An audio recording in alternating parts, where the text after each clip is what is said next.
Hi, I'm Catherine. This is Strange and Stranger, a podcast of a strange girl talking about stranger things. Rambling is an art.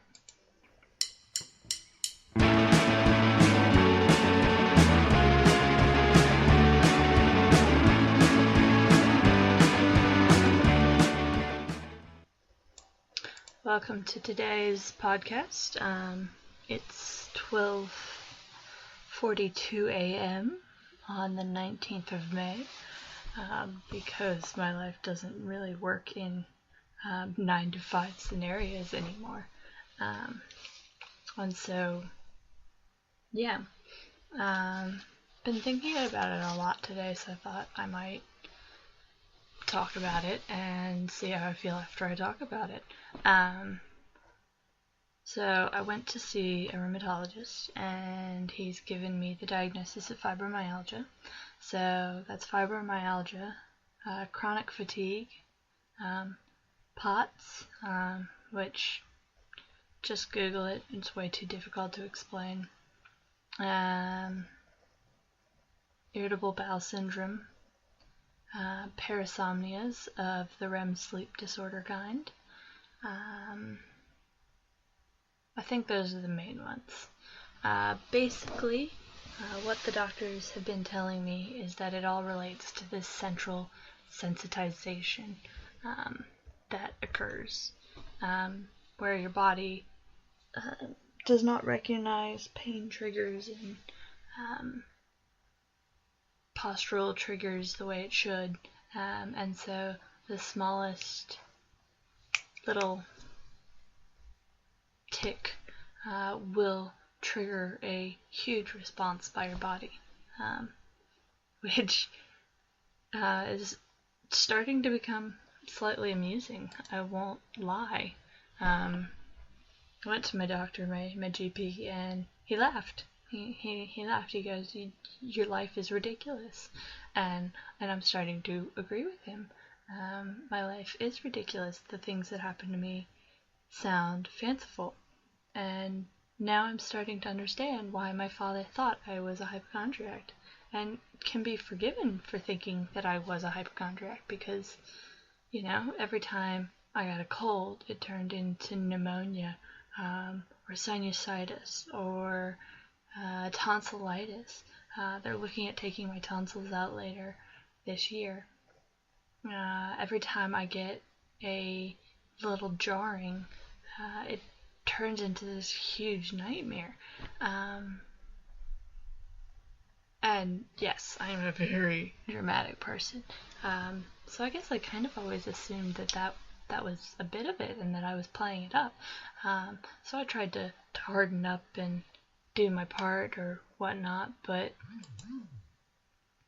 now I'm getting doctors telling me, no, in fact, you aren't ridiculous, that you have this thing, and your body attacks itself, and it overreacts, and so maybe my body just takes a cue from my personality. Anyhow, I thought today I would tell you about the time that I broke my hand. That's a good story. So I went to volunteer in Kenya for 6 months. I had some incidents in there, some malaria, some skin infections, some twinged hands, and so every time, I tend to roll a joint or something, it swells up, and it's a big deal, and if I get food poisoning or whatever, it goes down wrong, it tends to be a very dramatic week for me, and my body doesn't handle it well. But I survived all that, I pushed through all of that, only to come out to the other side with 5 days left in my trip before returning here to Melbourne, Australia. And so the group that I was with, we'd had a really extensive, busy time, and so we went for a camping weekend to calm down, relax, debrief, and have some time to just chill. Now, me being the organizer of the main events of everything, I was told that I was not to help. I was to relax. However, I don't do with sitting well watching people work and not being a part of it very well. Or at least that's how it used to be. That's sort of changing now. Anyhow, so we were at Lake Naivasha, which is this beautiful lake in Kenya. There's flamingos, there's cliffs, there's climbing, well, here we're going to get to it, there's hippopotamuses. A little bit dangerous, let me tell you. Anyhow, there was an electric fence along waterline, and they were like, that's so the hippos don't come over at night. I was like, oh yeah, cool, sure. But it's daytime, right? So I said, hey, am I allowed to go across the fence? I asked beforehand. The fence is only maybe like up to like a standard adult's knee height. Hippos have really short legs, so like it's not generally a huge problem. Anyhow, they're like, yeah, sure, no worries. There's a gate there. It's cool. You know, just be careful. This is Africa. Things happen. Things sure did happen. Anyhow, so walked around the lake a little bit until I found this tree. It was this huge, beautiful old tree. We have beautiful trees in Kenya. They're magnificent trees. Anyhow, this tree had fallen over on top of the lake. And it was massive. The trunk was massive. The branches were massive. It was a really sturdy structure, so I sort of tested it out and I went, yeah, all right, this thing isn't moving. I'm going to go sit on it. So I climbed my way up. I've got, like proper sneakers on and warm clothing, and it was a beautiful sight. The scenery was amazing. So I sat there for, 20 minutes, 30 minutes, and I just really just began to relax. Anyhow, started to notice that the tents were up, they were starting a fire. I went, oh, I'll go back and sit by the fire, play with the fire. Story for another time. I really like fire. Woo! That's gotten me into trouble too with my health. Anyhow, so then I went, oh, the way I came up, getting back down might be a bit slippery, but right below me there is the main trunk, and it's huge. So sort of jiggle around, squirm around, till my arms are on the branch that I was sitting on, and I can almost touch the branch below me with my toes. The best way to put it is I was worried about my right shoulder, because there was a crevice sort of there, and I didn't want it to get stuck. So I sort of jiggle myself around where my left hand is on top of the branch and my right hand is below. Sort of make sure, look around, look down, feeling really confident that I can just plop down, scoot across, and get back really way safer than the way I'd come up. Get myself ready, prepared, and drop. The problem being, I had not noticed that on the other side, I had managed to get my thumb in a position where when I moved it, it was actually going to catch. So everything but my thumb dropped. The original horror and pain and shock of whatever happened, I'm guessing my thumb being pulled out of the socket, I flung my hands out, let go, hit a bunch of branches, boom, boom, boom, boom, boom, smack into the water. It was only on the river's bed, or the lake's bed, so it was probably maybe waist height. I'm 5'6", so take that as to how deep you want it to be. But anyhow, so then I realized that I'm actually in a hippo nest. There's no hippos there at the moment, but hippos are very territorial, and so to run into a nest is like a bad idea. Now, pain, my left hand, my head, my body's in pain, and I'm cold. So I start to realize that I'm going into shock, and I'm like, no, this is bad. So the bit of medical training I have in me kicked in.